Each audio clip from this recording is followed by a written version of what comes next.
Hello friend, CKD stock market news channel में बहुत बहुत स्वागत करता हूं आपका। और आज मैं आपके सामने एक ऐसी एसेट मैनेजमेंट कंपनी के बारे में बात कर रहा हूं करने वाला हूं। इस एसेट मैनेजमेंट कंपनी ने हर कैटेगरी में बहुत अच्छा रिटर्न बना के दिया है, पर ये पिछले एक साल से ये कैटेगरी इसकी थोड़ी सी बैकफुट पर नज़र आ रही है। तो जितने भी लोगों का पैसा इस एसेट मैनेजमेंट कंपनी के पास लगा हुआ है, तो कृपया करके ध्यान से पूरा वीडियो देखें। नेट एसेट वैल्यू की बात करूंगा, 336 रुपये का इसका एनएवी चल रहा है, बहुत ज़्यादा है। एक साल में देखिए 3.62% का CAGR। एक साल में मैं तो मानता हूं कुछ भी रिटर्न नहीं दिया, क्योंकि 7% का तो इन्फ्लेशन ही चलता है। 3 साल में देखिए 25.65% का CAGR है। बिल्कुल धमाकेदार बैटिंग कर रहे थे, हार्दिक पांड्या की तरह बैटिंग कर रहे थे ये। 5 साल में देखिए 22.13% का CAGR, बिल्कुल सूर्य कुमार यादव की तरह बैटिंग कर रहे थे ये। मैक्सिमम देखो 16.55% का CAGR। कैटेगरी एक हाइब्रिड है, यानी कि आपका पैसा डेट में भी गया है, आपका पैसा इक्विटी में भी गया है। उसके बावजूद इन्होंने जो रिटर्न बना के दे दिया है, वो एक फ्लेक्सी कैप कैटेगरी का रिटर्न बना के दे दिया है, ठीक है। तो इस वजह से अगर इनका एक साल में 3% का रिटर्न आया है, तो एटलीस्ट इनको 2 साल और देना चाहिए कि मेरे भाई थोड़ा सा कोशिश करके अब रिटर्न दे दो। क्योंकि एक हाइब्रिड फंड से आप मैक्सिमम लॉन्ग टर्म में जब बात आती है, तो केवल 12-13% का ही रिटर्न एक्सपेक्ट करके चलना। शॉर्ट टर्म में अगर आपको अच्छा रिटर्न आ गया है, तो आप इसमें आपकी खुश नसीबी समझना कि आपको अच्छा रिटर्न मिल गया है।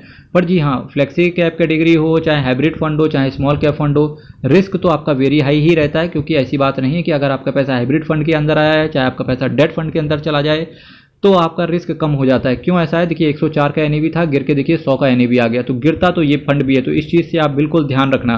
वैल्यू रिसर्च ने इस म्यूचुअल फंड को 5 आउट ऑफ 5 रेट किया हुआ है। एग्रेसिव फंड की बात करके चल रहा हूँ, ठीक है।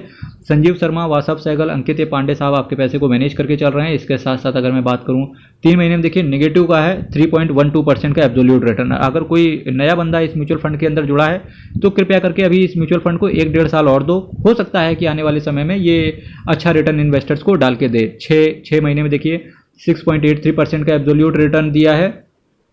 एक साल में देखिए 3.62% का एब्सोल्यूट रिटर्न आया है। 3 साल में 98.37% का एब्सोल्यूट है। 5 साल में पैसे को डबल छोड़ दो, 1.71 टाइम्स, 171% का रिटर्न 5 साल में। 10 साल में 458% का रिटर्न। अगर हम एग्रेसिव फंड की बात करेंगे और लॉन्ग टर्म में बात करेंगे, तो ICICI प्रूडेंशियल के अगर हम हाइब्रिड फंड को छोड़ दें, तो उससे अच्छा रिटर्न इस म्यूचुअल फंड ने बना के दिया या सिमिलर बना के दिया है। इसके साथ साथ देखिए रिस्क म्यूचुअल फंड के अंदर आपका वेरी हाई रहता है, तो कृपया करके इस चीज़ को जरूर ध्यान में रखना। Quant absolute fund direct plan growth की मैं बात करके चल रहा हूँ। Quant absolute fund direct plan growth की बात करें तो 1378 करोड़ का इनका असेट साइज है। 0.75% का ये आपसे एक्सपेंस रेशियो चार्ज करके चल रहे हैं। 21.62% का ये कैश होल्ड करके चल रहे हैं। क्रिसिल हाइब्रिड 35+65 एग्रेसिव इंडेक्स को ये फॉलो करके चलते हैं। प्लान आपका ग्रोथ है। 15 दिन के अंदर निकलने की कोशिश करेंगे, तब आपसे 1% का एग्जिट लोड पड़ जाएगा।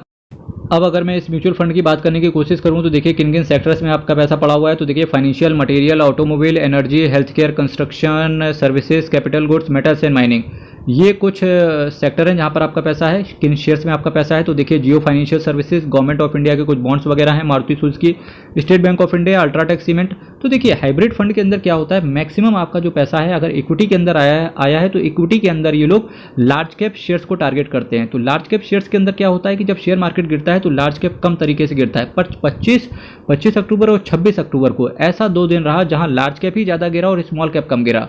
तो इस चीज़ को आप ध्यान रखना। State bank of India, UltraTech cement, Sun pharmaceutical, reserve bank of India, DLF limited, Adani power, Reliance industries, ACC limited, BEML, Ambuja cement, Tata motors की DBR वगैरह हैं, Adani enterprise, Adani port, Hindustan petroleum, Tata motors, GAIL India. इसके साथ साथ कई बार इन्वेस्टर्स क्या करते हैं, एक कैटेगरी से रिलेटेड 2-4 म्यूचुअल फंड रख लेते हैं।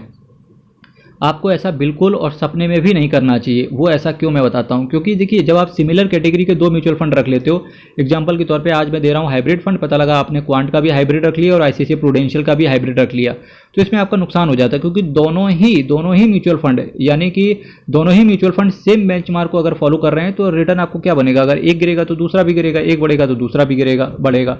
तो इस वजह से आप हमेशा अपने पोर्टफोलियो को डाइवर्सिफाई करके चलें, ठीक है। Hindustan petroleum, Tata motors, GAIL India, Bikaji foods international, Jindal steel, Grasim industries, Hindalco industries, Quant gilt fund, Mahindra and Mahindra, Bharat petroleum, ये कुछ शेयर्स हैं जहां पर आपका पैसा है। रेपो, गवर्नमेंट ऑफ इंडिया की securities, NCA, cash margin, T20, SDL, CGL। ये CGL वो SSC वाला CGL नहीं है, ये बॉन्ड्स वगैरह होते हैं CGL, ठीक है। इसके साथ साथ है नेट पेबल्स। तो ये कुछ आपके बॉन्ड्स वगैरह हैं, ये कुछ आपके शेयर्स वगैरह थे, और यहीं पर मैंने बात करी आपके सामने कुछ सेक्टर से रिलेटेड। इसके साथ साथ SBI magnum children benefit fund के बारे में बहुत सारे इन्वेस्टर्स का डाउट आता है कि भाई ये फंड से पैसा विड्रॉ नहीं हो रहा। पैसा सिंपल है, विड्रॉ इस वजह से नहीं हो रहा क्योंकि यहाँ पर आपका पैसा एक स्पेसिफिक टाइम पीरियड के लिए लॉक इन पीरियड का रहता है जो मिनिमम 5 साल है। इसके साथ साथ देखिए यहाँ पर नया इन्वेस्टमेंट नहीं लिया जा रहा है। अगर हम हाइब्रिड फंड की बात करेंगे तो SBI मैग्नम चिल्ड्रन फंड ने बहुत अच्छा रिटर्न इन्वेस्टर्स को बना के दिया, न केवल बना के दिया बल्कि 3 साल में इसने पैसा डबल कर दिया था मेरे भाई। बहुत अच्छा रिटर्न ताबड़तोड़ तरीके से, ठीक है। अब जिनका पैसा इस फंड के अंदर पड़ा हुआ है तो कृपया घबराए नहीं, ऑलरेडी लॉक इन पीरियड में है। जैसे ही लॉक इन पीरियड खत्म होगा तब आपको ये जो म्यूचुअल फंड है ऑप्शन दे देगा कि आप विड्रॉ कर सकते हो। वैसे आपको इतना अच्छा रिटर्न बना के देगा कि आप विड्रॉ कर ही नहीं पाएंगे। अब अगर मैं क्वांट असेट मैनेजमेंट कंपनी के बारे में बात करूं तो 33,021 करोड़ का इनका असेट अंडर मैनेजमेंट है और टोटल ये 63 स्कीम के साथ आते हैं। मिस्टर प्रखर 07 का मैसेज है, PGIM फ्लेक्सी कैप पे वीडियो बना दीजिए। मेरे भाई मल्टीबैगर म्यूचुअल फंड्स के नाम से प्लेलिस्ट पड़ी हुई है, आप प्लेलिस्ट को विजिट कर जाओ। वीडियो ऑलरेडी प्लेलिस्ट में मैंने बना के डाल दिया है। चलिए नेक्स्ट कमेंट पर देख लेते हैं। नेक्स्ट कमेंट आया है सर, शुभ पनवर का मैसेज है 5380। सर अभी म्यूचुअल फंड में इन्वेस्ट करना चाहिए या दिवाली का वेट करना चाहिए, मार्केट और नीचे आएगा? देखिए पनवर, क्या होगा, म्यूचुअल फंड में इन्वेस्ट करना चाहिए कि नहीं करना चाहिए? देखिए इन्वेस्टमेंट तो मेरे भाई किसी भी समय करना चाहिए, क्योंकि मैं आपको बता रहा हूँ कि शेयर मार्केट आज जो आपको लग रहा है ना कि शेयर मार्केट और नीचे गिर जाए तो हम वहाँ पर खरीद लेंगे, तो यकीन मानना आप बॉटम पकड़ ही नहीं सकते। तो एटलीस्ट क्या करें, एक बार इन्वेस्टमेंट का स्टार्ट करें, एक बार इन्वेस्टमेंट स्टार्ट करें, ठीक। लमसम करने के लिए पैसे रखे हैं, जब मार्केट जिस दिन आपको लगे कि ज़्यादा गिर गया है तो लमसम करने के लिए पैसे आप वहाँ पर एक्स्ट्रा डिप्लॉय कर देना और एक SIP स्टार्ट करो और SIP को कंसिस्टेंसी के साथ मेंटेन करके चलो। क्योंकि SIP जब आप करते हो किसी भी म्यूचुअल फंड के अंदर तो मार्केट गिरे चाहे बढ़े उसको SIP से मतलब नहीं होता, वो ऑटोमेटिक एवरेज कर लेता है अपने आप को। तो इस वजह से, ठीक है, तो आप बॉटम ना ढूंढें, जो भी आपको अपॉर्चुनिटी मिल रही है तो एटलीस्ट एक बार इन्वेस्टमेंट स्टार्ट करें और जब धीरे धीरे आपके पास एक बड़ा कॉर्पस इकट्ठा हो जाए तो उस कॉर्पस को जब शेयर मार्केट ज़्यादा गिरे तो सिंपल है, आप डिप्लॉय कर देना। 25-26 अक्टूबर को मार्केट ज़्यादा गिरा था, बहुत सारे लोगों ने उस अपॉर्चुनिटी को भुनाया है। मैंने लगातार कम्युनिटी पोस्ट में भी बार बार अपलोड किया था कि आपको 5 से 6 बार में 90 दिन है ऑलमोस्ट आपके पास, जनवरी तक मार्केट गिरेगा, बहुत ज़्यादा वॉलेटिलिटी भी आपको देखने को मिलेगी शेयर मार्केट में। तो जो भी आपको वॉलेटिलिटी देखने को मिले, हर उस वॉलेटिलिटी का आप फ़ायदा उठाएं। जैसे ही 25-26 को बाद जो मार्केट बंद हुआ, जैसे ही मार्केट बंद हुआ उसके बाद JP मॉर्गन चेस का रिपोर्ट भी आ गया कि हम इंडिया के आउटलुक इंडिया का जो हमारा आउटलुक है वो पॉजिटिव है, इंडिया बहुत ज़्यादा आगे करेगा। मेरे भाई तुमको आज लग रहा है कि इंडिया का आउटलुक पॉजिटिव है? मुझे 1992 से ही लग रहा था, जब से सेंसेक्स 1979 के आसपास स्टार्ट हुआ था कि इंडिया पॉजिटिव है। 100 रुपये से स्टार्ट हुआ इंडेक्स, आज हम 66-70 हज़ार पे खड़े हुए हैं। हम 1 लाख को क्रॉस करेंगे और 1 लाख जब मैं बात कर रहा हूँ ना तो हम सेंसेक्स की बात नहीं कर रहा, मैं निफ्टी 50 की बात कर रहा हूँ, ठीक है। तो इंडिया हमेशा से अच्छा ही रहा है। एक बार वरुण बेवरेजेस के बारे में बोलो please, for long term market going down when to invest. देखिए वरुण बेवरेजेस की बात करेंगे तो ये एक बेवरेजेस से रिलेटेड कंपनी है, आपको पता होगा। जैसे इंडिया के अंदर चाहे आप थम्सअप कोका कोला या जो आपकी पानी की बोटल्स वगैरह आती हैं तो मैक्सिमम ये मार्केट लीडर है एक तरीके से।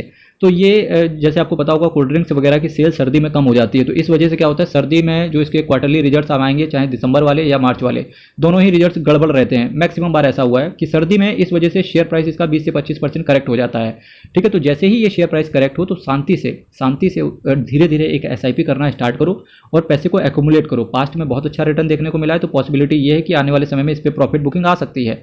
तो किसी भी शेयर में इन्वेस्ट करने से पहले, किसी भी म्यूचुअल फंड में इन्वेस्ट करने से पहले एक बार अपने फाइनेंशियल एडवाइजर और अपने रिस्क एपेटाइट को देखकर ही इन्वेस्ट करें, ठीक है। ऑल इन ऑल बात करेंगे तो वरुण बेवरेजेस आज भी बेहतरीन कंपनी है। हर हर महादेव, अयप्पा शरणम, हरि शरणम। बहुत बहुत धन्यवाद।